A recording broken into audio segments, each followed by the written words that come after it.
الحمدللہ آج کے اس پروگرام کا عنوان ہے ڈالر کا ڈاکہ اور اس کا حل، چوتھا حصہ۔ اعوذ باللہ من الشیطان الرجیم، بسم اللہ الرحمن الرحیم۔ الصلاۃ والسلام علیک یا سیدی یا رسول اللہ وعلی ازواجک و اصحابک و آلک یا سیدی یا حبیب اللہ۔ الحمدللہ لاہور شہر میں آج بروز اتوار 29 جنوری 2023 عیسوی اور 6 رجب 1444 ہجری کا دن ہے۔ ڈالر کے حوالے سے جو بات چل رہی ہے اور پچھلے پروگرام میں جو یہ ذکر کیا گیا سورۃ المائدہ کی آیت نمبر 89 کے حوالے سے کہ قسم اگر توڑی جائے، معاہدہ اگر ختم کیا جائے، منسوخ کیا جائے، کینسل کیا جائے تو اس کے کفارے میں کیا کیا اجازتیں ہیں۔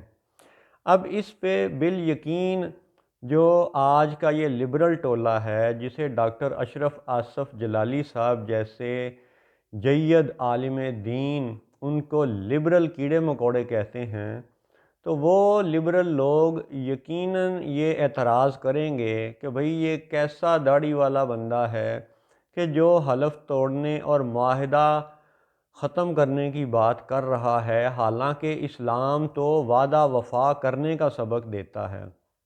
بالکل انشاءاللہ اللہ نے چاہا تو اسلام میں جو وعدہ وفائی کا تصور ہے وہ بھی قرآن و حدیث سے بیان کریں گے، اللہ نے چاہا تو ضرور کریں گے، اور آپ کے اس اعتراض کا جواب بھی ضرور دیں گے انشاءاللہ۔ ابھی آپ یہ سن لیں کہ یہ جو معاہدہ توڑنے کی بات ہو رہی ہے، اس میں موٹا موٹا تصور یہ ہے کہ معاہدہ جائز کون سا تھا اور معاہدہ ناجائز کون سا تھا۔ دو افراد کا باہمی رضامندی کا معاملہ یہ کچھ اور کیفیت ہے، اور پوری قوم پہ، کروڑوں لوگوں پہ، بلکہ دنیا بھر پہ مسلط کردہ ناجائز اور گناہ والا معاہدہ یہ کچھ اور بات ہے۔ تو لہٰذا ہر معاہدے کو صرف ایک بات کہہ کے یہ نہیں کہا جا سکتا کہ جی ہر معاہدہ پورا کرو۔ اگر ہر معاہدہ اور ہر قسم پورا کرنا لازم ہوتی تو اللہ تعالیٰ قسم کا کفارہ قرآن میں بیان ہی نہ ارشاد فرماتا۔ تو جائز اور ناجائز کے فرق کو انشاءاللہ قرآن و حدیث سے مزید وضاحت سے بیان کریں گے۔ فی الوقت آپ معاہدہ توڑنے پر جو لبرل لوگوں کا اعتراض ہے، اس اعتراض کا جواب آپ اس پروگرام میں سن لیں۔ وہ جواب یہ ہے کہ آج اس وقت 2023 کے ابتدا میں پاکستان کا وزیر خارجہ ہے بلاول بھٹو زرداری، نہ جس کی مونچھ نہ جس کی داڑھی۔ تو وہ شخص وزیر خارجہ ہے جس کے باپ نے پچھلے چند سال پہلے نواز شریف جیسے اس شخص کے ساتھ میثاق جمہوریت کیا تھا، اور پھر جب خود ہی اس کو توڑا، خود ہی اس میثاق جمہوریت کی نفی کی، اس کو رد کیا، اس کو کینسل کیا، اس کو منسوخ کیا، تو زرداری کا آن ریکارڈ یہ بیان ہے کہ بھئی یہ تو معاہدہ میثاق جمہوریت کوئی قرآن حدیث تھوڑی ہے۔ تو اب اسی زرد آری کا بیٹا بلاول وہ پاکستان کا وزیر خارجہ ہے، اور اسی کی وزارت کے دور میں یہ IMF کے ساتھ ظلم کا معاہدہ کیا گیا، یہ کیپ ہٹانے کا بہانہ اور یہ راتوں رات پیرٹی بدلنے کا ظلم یہ اسی بلاول کے دور میں ہو رہا ہے، جس کے باپ نے یہ کہا تھا کہ میثاق جمہوریت کوئی قرآن حدیث تھوڑی ہے۔ تو اگر اسی شخص کا بیٹا آج وزیر خارجہ ہے تو کیا وہ ان ظالموں کے ساتھ کیے گئے معاہدے کو کینسل نہیں کر سکتا؟ تو اگر اس کے باپ کا یہ موقف ہے کہ میثاق جمہوریت قرآن اور حدیث نہیں ہے لہذا کینسل ہو سکتا ہے، تو اس کا مطلب ہے کہ اس حقیر افضل نے جو پچھلے پروگرام میں معاہدے IMF اور ورلڈ بینک اور دیگر ظالم اور یعنی مالیاتی حساب سے سود کا کاروبار کرنے والوں کے ساتھ جو معاہدے منسوخ کرنے کی بات کی تو پھر وہ منسوخی بھی ممکن ہے۔ اور زرداری بلکہ زرد آری کے بیٹے بلاول پر یہ لازم ہے کہ وہ ان معاہدوں کو منسوخ کروائے، کم از کم ان معاہدوں کو ضرور منسوخ کروائے جو اس کی وزارت خارجہ کے دور میں طے ہوئے، یعنی حالیہ دور میں طے ہوئے۔ اللہ اکبر۔ اب یہ بات، یہ اعتراض کہ بھئی معاہدہ تو ہم منسوخ کریں گے، وہ جو عالمی ادارے ہیں جن کے پیچھے برطانیہ، امریکہ اور نیٹو جیسے یعنی زبردست فوجی طاقت والے ملکوں کے حکمران جن کے پیچھے ہیں، تو وہ کیا جواب دیں گے؟ ان کا موقف کیا ہوگا معاہدے کینسل کرنے کی صورت میں؟ تو آپ اس کا جواب بھی سن لیں۔ اس کا جواب یہ ہے، اور بڑا سیدھا سادہ ہے، آسان ہے، ٹھیک ہے، انہی کا حربہ، انہی پر آزمانے کا وقت ہے، انہی کے یعنی طور طریقے انہی پر لاگو کرنے کا وقت ہے۔ یاد کیجئے، دیکھیے، آج انٹرنیٹ کا دور ہے، 1990 کی دہائی کا زمانہ، بلکہ اس کے اگلے پچھلے زمانے بھی اب تو دستیاب ہیں، کتابوں میں بھی، آن لائن بھی، آپ سرچ کیجئے، دیکھیے، آپ کو دیکھنے میں بڑے بڑے دنیا کی تجارت کے حوالے سے، کاروبار کے حوالے سے، ٹریڈ کے حوالے سے آپ کو معاہدے نظر آئیں گے، GATT، یعنی general agreement on tariffs and trade. یہ 1948 سے 1994 تک ایک یہ بڑا اہم معاہدہ تھا دنیا بھر کے کاروبار کا، تجارت کا، جو ٹیکس ڈیوٹیز وغیرہ لگنی ہیں اس کا، اور اس کا قیام بھی 1948 میں تھا۔ اور یاد رہے کہ 1948 میں صہیونی ریاست وہ اسرائیل کے نام پر بھی بنی تھی۔ دوسری بات، ورلڈ ٹریڈ آرگنائزیشن جو 1 جنوری 1995 کو بنی، ان اداروں کا جو بنیادی ایک تصور تھا وہ ان کے ویب سائٹ پہ آج بھی لکھا ہوا ہے، آپ اس جملے کو، لفظوں کو سنیے، supporting economic development and promoting peaceful relations Umang nations. یہ GATT اور ورلڈ ٹریڈ آرگنائزیشن کی ویب سائٹ پہ یہ جملہ لکھا ہوا ہے۔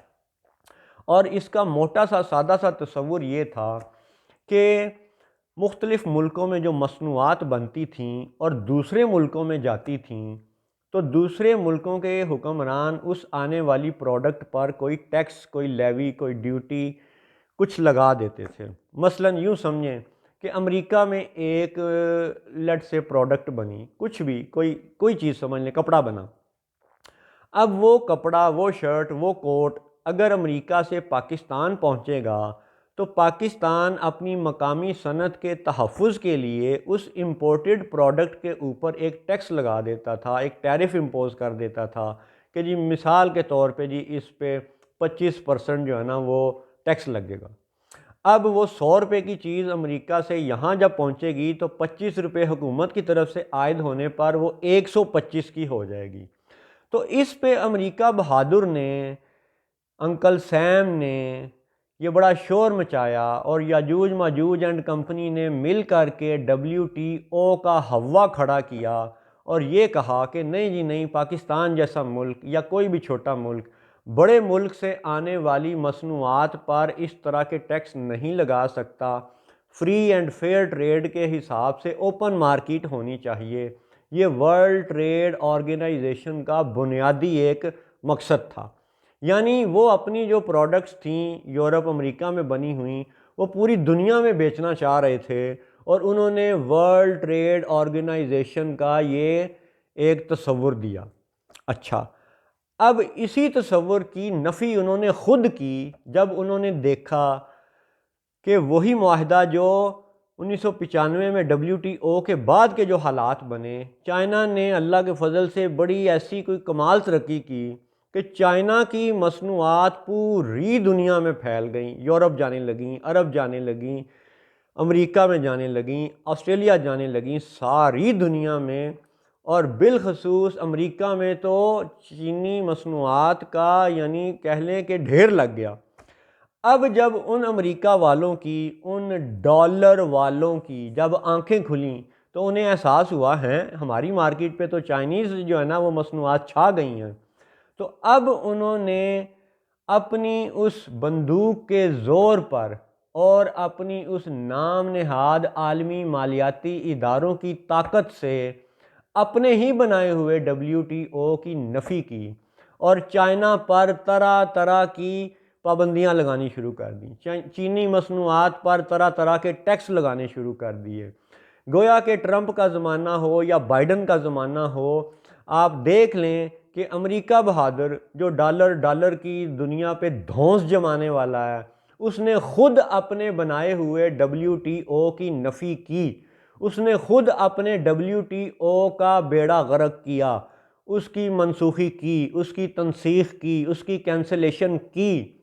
تو جب وہ یہ اپنے معاہدے کینسل کر سکتے ہیں، منسوخ کر سکتے ہیں، ساری دنیا میں جس کا شور مچایا اور اسی کو خود رد کر دیا، کینسل کر دیا، اور پھر چینی مصنوعات پہ پابندیاں بھی لگا دیں، بہت سی مصنوعات کا امپورٹ ویسے ہی بند کر دی، اور طرح طرح کے جو آپ کھیل تماشے دیکھ رہے ہیں، اور پھر پلس ان کا یہ مقصد کہ جی پیسفل ریلیشنز امنگ نیشنز۔ تو ابھی جب سے امریکہ نے افغانستان سے اپنی فوجیں اٹھائی ہیں اور یاجوج ماجوج اینڈ کمپنی کے ساتھ اپنے بحری بیڑے اب چائنا اور روس کے ارد گرد اس علاقے میں جمع کر رکھے ہیں، ٹھیک ہے، تو کیا یہ پیسفل ریلیشنز امنگ نیشنز والی بات پر پورا اتر رہے ہیں؟ گویا کہ اپنی وہ ہر بات کی نفی کرتے چلے جا رہے ہیں۔ تو اگر اپنے معاہدے وہ خود منسوخ کر سکتے ہیں، کر رہے ہیں، اور یہ ان کا طریقہ واردات تھا، ہے اور رہے گا، تو پھر اس حقیر کی عرضداشت میں کیا اعتراض ہے کہ جب ایک حکمران نے ظلم کا اور فساد کا معاہدہ سائن کر لیا تو وہ کینسل کیوں نہیں ہو سکتا؟ امید ہے کہ زرد آری اور WTO کی مثالوں سے آپ کو یہ سمجھ آ گئی ہوگی کہ معاہدے کینسل ہو سکتے ہیں، اور انہی کا یہ طریقہ ہے۔ اب رہ گیا کہ قرآن پاک میں جو وعدہ پورا کرنے کی بات ہے اور حدیث پاک میں جو وعدہ وفا کرنے کی تلقین ہے، اس کے حقائق کیا ہیں؟ تو سادہ سا ایک بڑا ہی آسان سمجھ آنے والا نقطہ ہے کہ وہ جو گناہ والے معاہدے ہیں وہ کینسل کرنے کی، وہ ختم کرنے کی بات ہے۔ مثلا ایک گاؤں میں ایک شادی تھی، ایک چودھری کے بیٹے کی شادی تھی، اس نے ایسے ہی جوش میں آ کے اپنے دوستوں میں یہ قسم کھا لی کہ بھائی میں اپنے بیٹے کی شادی پہ پورے گاؤں میں مفت شراب بانٹوں گا۔ اب یہ اس کا بے وقوفانہ اعلان تھا، اس کا جاہلانہ اعلان تھا، یہ وہی بات ہے کہ جس میں لغو بھی شامل ہے، ہیں؟ اللہ اکبر۔ تو اب جب اس کی گاؤں کے چودھری کی ملاقات ہوئی کسی امام مسجد سے، اور امام مسجد نے اس کو سمجھایا کہ بھئی یہ تمہاری بات غلط ہے، تو تم نے یہ جو قسم کھا لی ہے اس سے اب توبہ کر لو، اب شراب نہ بانٹو، بلکہ اب یہ کفارہ ادا کرو کہ بھئی 10 مسکینوں کو کھانا کھلا دو، یا غلام آزاد کر دو، یا کپڑے دے دو، یا 3 دن کے روزے رکھ لو، تو تم اب شراب نہیں بانٹو گے۔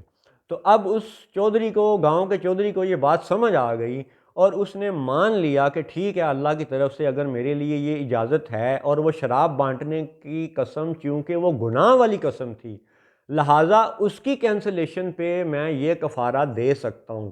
تو یہ ایک مثال ہے شراب کی، جو کہ ایک گناہ کی مثال ہے۔ تو اب میرے دوستو، میرے بچوں، آپ خود بتاؤ، آپ سب کلمہ گو خود بتاؤ کہ کیا سود گناہ نہیں ہے؟ کیا سود کی جو حدیث پاک سے تشریحات ملتی ہیں، کیا سود کے کئی درجے نہیں ہیں، کئی قسمیں نہیں ہیں؟ اور ان میں سے سب سے ہلکی جو سود کی قسم ہے اس کے بارے میں فرمایا گیا کہ یہ ایسا کوئی بدتر گناہ ہے کہ جیسے معاذ اللہ کوئی شخص اپنی ماں کے ساتھ زنا کرے۔ اللہ اکبر، لا حول ولا قوت الا باللہ العلی العظیم۔